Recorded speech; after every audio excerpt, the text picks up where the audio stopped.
नमस्कार, आप देख रहे हैं आज तक। आपके साथ मैं हूं अंजना ओम कश्यप। लॉकडाउन और कोरोना का ये दौर हमारी सोच, हमारी शख्सियत का बहुत बड़ा इम्तिहान है, कड़ा इम्तिहान है। घर में बंद परिवार, बच्चों का स्कूल जाना बंद, चार दीवारी में कैद जिंदगी, ये वो वक्त है जब हम तनाव में घिरते हैं, अजीब डरावने ख्याल आते हैं हर तरफ। कई बार लगता है कि सब कुछ मायूसी का आलम है, लेकिन बेचैनी के इस चक्रव्यूह से हमें बचना है। कैसे बताएंगे हमारे एक्सपर्ट्स, लेकिन उससे पहले ये रिपोर्ट।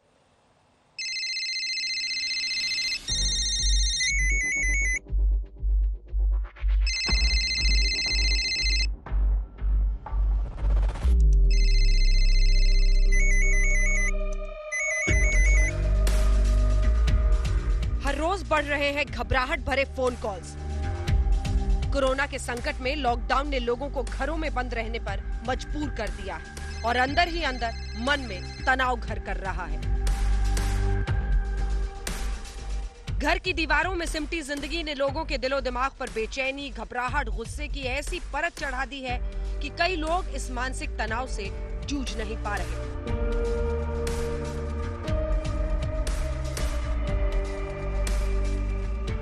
कई ऐसे संगठन जो मानसिक तनाव से पीड़ित लोगों की सहायता करते हैं, वो बता रहे हैं कि इस बार बच्चों की परीक्षा नहीं हो रही, बावजूद इसके डिस्ट्रेस कॉल्स यानी मानसिक तनाव की वजह से कॉल करने वालों की संख्या में जबरदस्त इजाफा है, लगभग 30% का इजाफा। जैसा ही सब लोगों ने महसूस किया है कि जब से लॉकडाउन हुआ है, तनाव सोसाइटी में बहुत ज़्यादा बढ़ गया है। लोगों को ये बहुत डर है कि उनकी नौकरियों का डर है, फाइनेंशियल प्रेशर बहुत हो गए हैं क्योंकि आमदनी का कोई ज़रिया नहीं है। इस वजह से कई घरों में डोमेस्टिक वायलेंस भी बहुत बढ़ गई है। बच्चों के लिए कोरोना का खतरा भी बढ़ा है और बंदिशों का तनाव भी। दोस्तों के साथ मिलजुल कर खेल नहीं पाना ही चुनौती नहीं, घंटों तक स्क्रीन के सामने ऑनलाइन क्लास ने बचपन को बंदिशों में बांध दिया।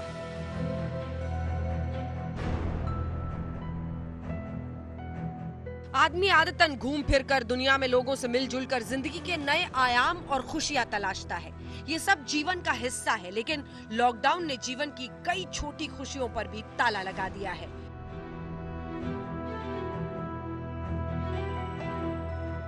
अकेला मन कई डर पाल रहा है, कभी कोरोना संक्रमण हो जाने का भय, तो कभी नौकरी खो देने का। घर में बैठे हुए एक कन्फाइंड स्पेस में बैठे बैठे उनका दिमाग पूरे टाइम काम करता रहता है और वो सोचते रहते हैं कि हम लोग इस प्रॉब्लम को कैसे निपटेंगे या यह प्रॉब्लम हमारे को कैसे इफेक्ट करेगा। वो एंग्जाइटी धीरे धीरे धीरे रात भर दिन भर एक ही जगह में और कोई काम नहीं, उसमें से वो चले जाते हैं डिप्रेशन में। और फिर हमारे को लोग जो कॉल कर रहे हैं वो है जो डिप्रेस्ड लोग हैं। डिप्रेस्ड हैं कि ये क्या है, हम कैसे निकलेंगे इसमें से, हमारे को क्या होगा, हम कैसे रहेंगे, हमारे को खाना कहाँ से आएगा, हमारे पगार नहीं मिलेगी, हमारा जॉब चला जाएगा। तो ये सब जो है सोच के अपना, चाहे उनका कुछ सचमुच में है या नहीं है, बट जो एंग्जाइटी है वो ट्रांसफॉर्म हो जाती है धीरे धीरे इनटू डिप्रेशन।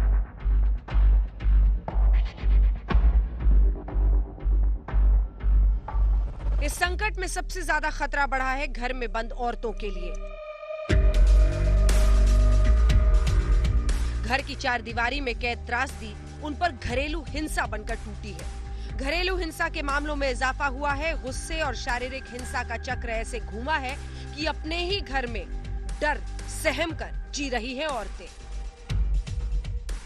हस्बैंड और वाइफ वो बोलते हैं कि हस्बैंड मेरी मदद नहीं करता, वाइफ बोलती मेरी वो मदद नहीं करते हैं, दोनों आपस में देयर आर प्रॉब्लम्स।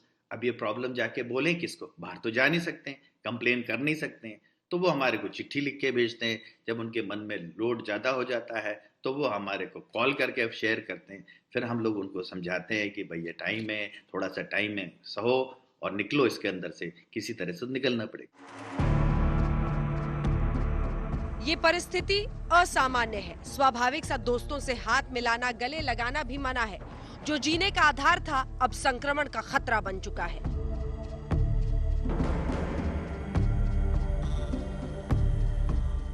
दुनिया के दस्तूर बदल गए हैं। आदमी तनाव से इतना बेचैन है कि कई लोगों की नींद उड़ गई है।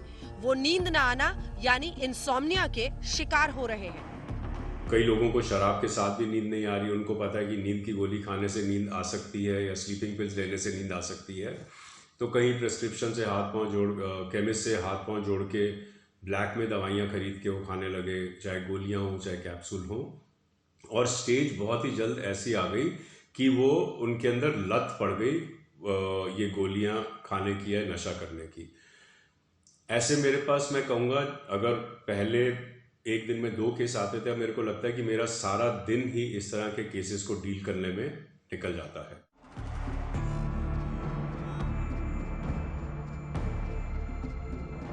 कोरोना और लॉकडाउन ने दो धारी तलवार बन भय और गुस्से का ऐसा चक्रव्यूह रचा है कि कई लोग तनाव में जी रहे हैं। कोरोना का लॉकडाउन खुशियों पर लॉक लगा गया है।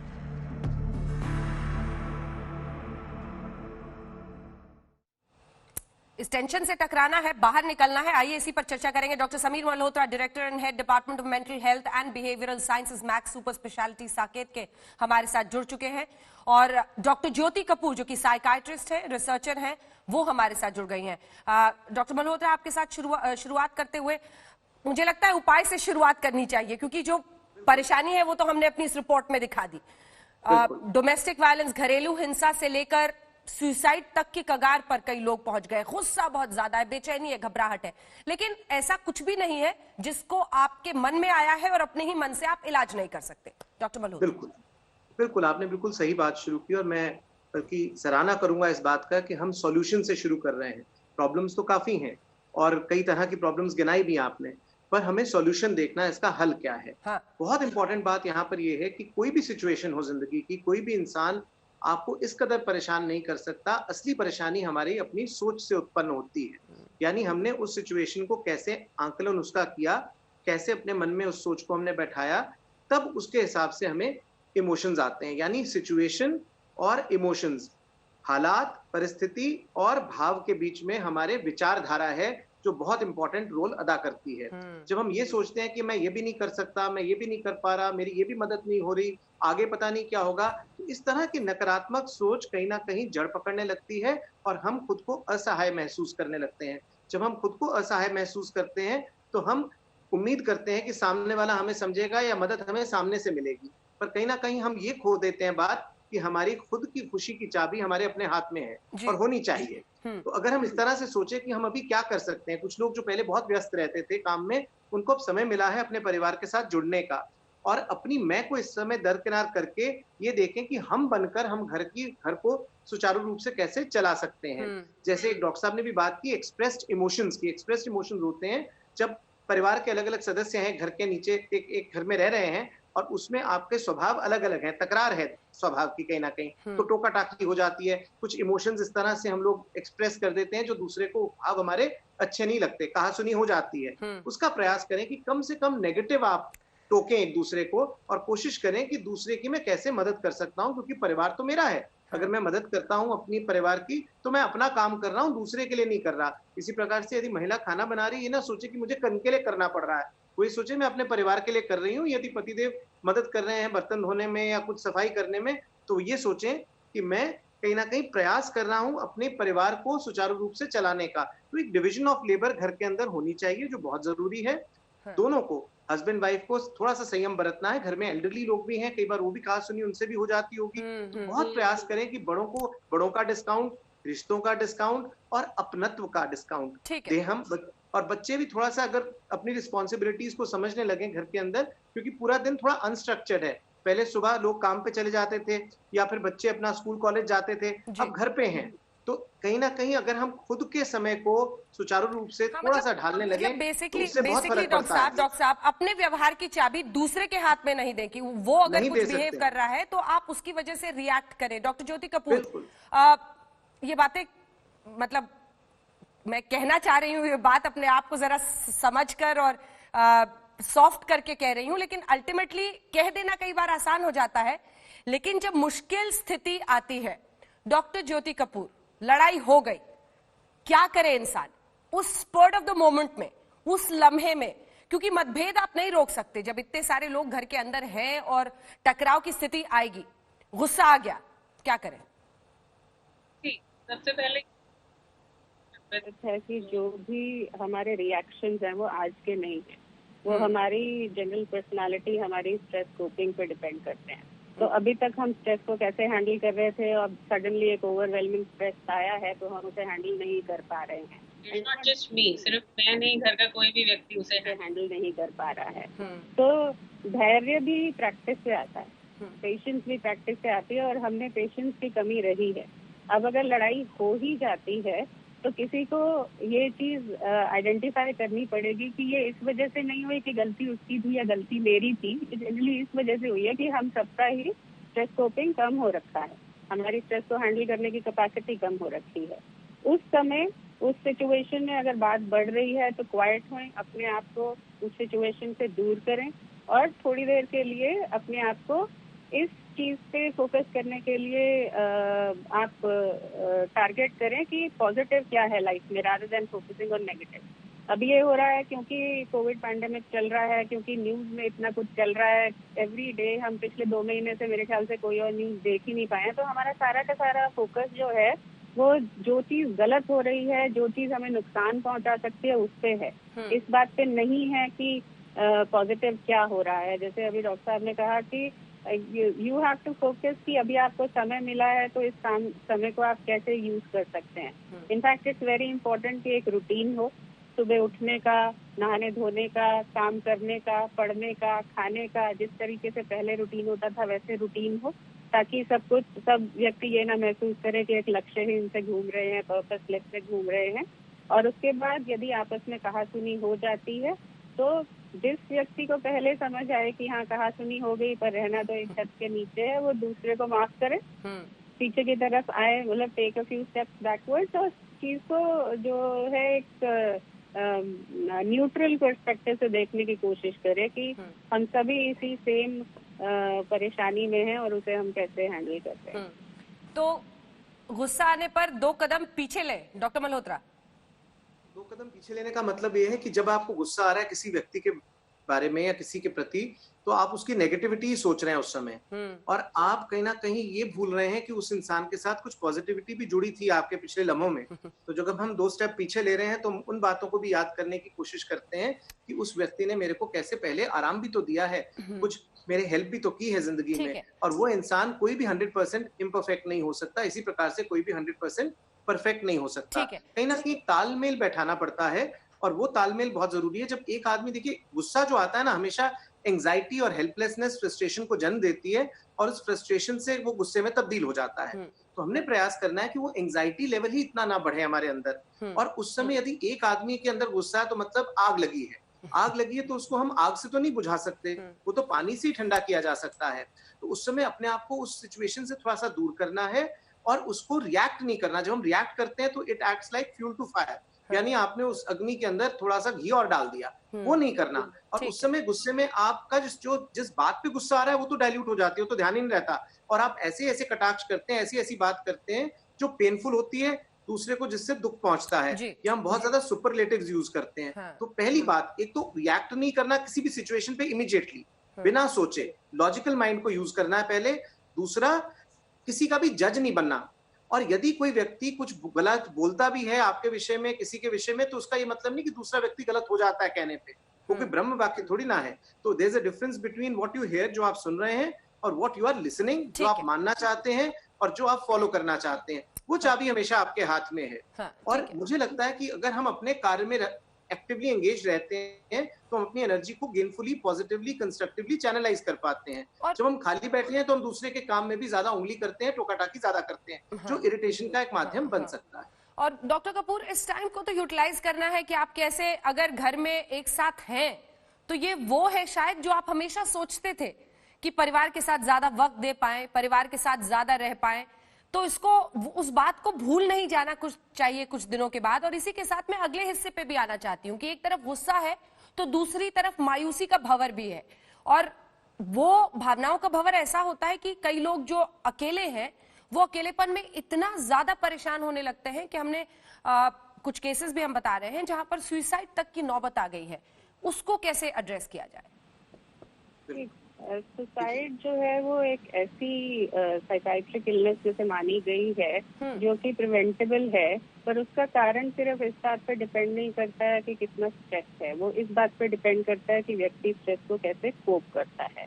तो इसमें जो बेसिक थ्योरीज है उसमें जैसे आपने बोला, एक इम्पोर्टेंट पॉइंट है कि व्यक्ति ये महसूस करता है कि वो अकेला है। सोशल बिलोंगिंगनेस, जो सेंस ऑफ बिलोंगिंगनेस होती है वो नहीं रहती, जो कि इस लॉकडाउन में बहुत ही आगे होकर आया कि जो लोग अकेले रह रहे हैं या जिनका सोशल सपोर्ट छूट गया है, बहुत लोनली फील कर रहे हैं। और दूसरा एक सेंस ऑफ बर्डन समनेस होने लगती है। आदमी बर्डन वो फील करता है कि मैं कोई बर्डन हूँ एक तरीके से, या मेरा कोई वजूद नहीं है, मेरा कोई यूजफुलनेस नहीं है।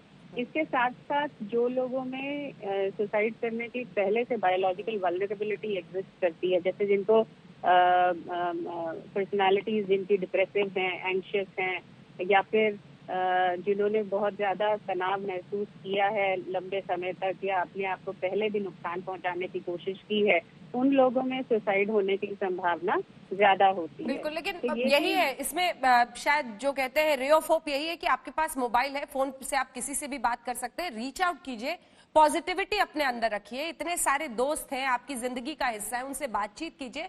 शायद उन अकेलेपन के लम्हों से आप आगे निकल पाएं और देख पाएं कि जीवन कितना सकारात्मक है। मैं पता है डॉक्टर कपूर और डॉक्टर मल्होत्रा, मुझे लगता है सबसे बड़ा डर जो लोगों को सता रहा है वो ये है कि अब कोविड-19 के पहले वाली जिंदगी नहीं लौटेगी। ये डर लोगों के मन में घर कर रहा है कि जो जी रहे थे, जिस तरह से जी लिया, अब तो पता नहीं कभी फिर वैसे दोस्त यार मिलकर ठहाके लगा पाएंगे या नहीं, वैसे खुलकर घूम पाएंगे या नहीं, वैसे पार्टी, वैसे जो भी जिंदगी थी लोगों की, या फिर हम शॉपिंग कर पाएंगे या नहीं मॉल्स में। बहुत सारी, पता नहीं किसके मन में क्या इस वक्त चल रहा है, लेकिन कोविड-19 के पहले वाली जिंदगी नहीं लौटेगी, ये शायद सबसे ज्यादा बड़ा ट्रिगर है। डॉक्टर मल्होत्रा, छोटे इस चीज को ये समझना है कि जो कोविड से पहले की जिंदगी थी उसमें सब कुछ बहुत खूबसूरत तो नहीं हो रहा था, उसमें परिवार के लिए समय नहीं निकल पा रहा था, उसके अंदर एक रैट रेस के माफिक हम लोग काम कर रहे थे, उसके अंदर हम लोग कम समय दे पा रहे थे एक दूसरे को समझने के लिए, हमारी नींद की साइकिल काफी डिस्टर्ब हो रखी थी, हम लोग बहुत ज्यादा टेक्नोलॉजी के साथ उस समय इस तरह से जुड़े थे कि काम काम काम काम काम, एक मशीन की तरह चल रहे थे हम लोग। हम कहीं ना कहीं जो भावनाएं हैं, जो कहीं ना कहीं इमोशंस के साथ इंसान जुड़ा है, उन चीजों को दरकिनार करते चले जा रहे थे। कहाँ घर बैठ के हम लोग बोर्ड गेम्स खेल पाते थे, और नेचर का देखिए क्या हाल था पहले, कि इतना पॉल्यूशन, हर तरफ आप परेशान थे देख देख के।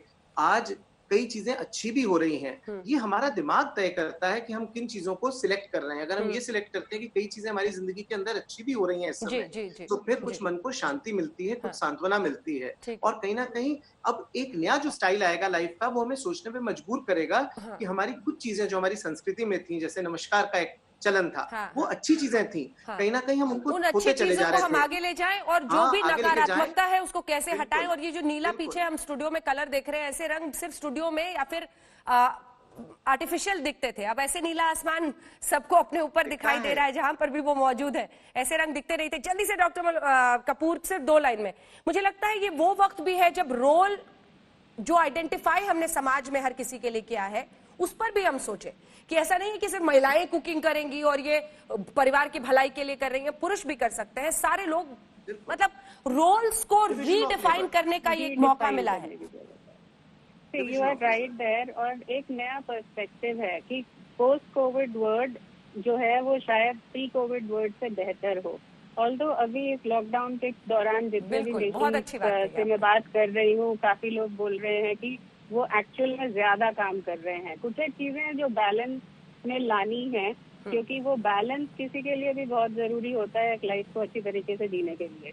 हमने ये रियलाइज किया कि हम घर रह के भी खुश रह सकते हैं, हमने ये रियलाइज किया कि हम कम संसाधनों के साथ, कम रिसोर्सेज के साथ भी खुश रह सकते हैं, हमने ये रियलाइज किया कि बाहर जाके पार्टी करना जरूरी नहीं है, आजकल जूम पे फ्रेंड्स मिल रहे हैं और उसी पे बात कर रहे हैं। टेक्नोलॉजी को बैलेंस और संतुलित तरीके से यूज करना, और साथ के साथ अपने आप पे फोकस करना। अभी तक जो लोग थे, जब हमारे पास पेशेंट्स भी आते थे stress, exhaustion, work related burnout के साथ आते थे, और उनको कहते थे कि रुक जाओ, ब्रेक ले लो, रिलैक्स हो जाओ, आपका ब्लड प्रेशर बढ़ रहा है। अब परिस्थितियों ने एक ब्रेक दिया है और उस ब्रेक का फायदा उठाना ही हम लोगों के हाथ में, और कुछ भी ऐसा नहीं है जिस पर इंसान जीत नहीं पा सकता है, कितनी भी मुश्किल घड़ी। और आप किसी बात के साथ अंत करेंगे कि हो सकता है कोविड-19 के आगे की दुनिया कोविड-19 के पहले की दुनिया से ज्यादा बेहतर हो। बहुत बहुत धन्यवाद आप दोनों का हमारे साथ इस चर्चा में शामिल होने के लिए। आप देखते रहिए आज तक।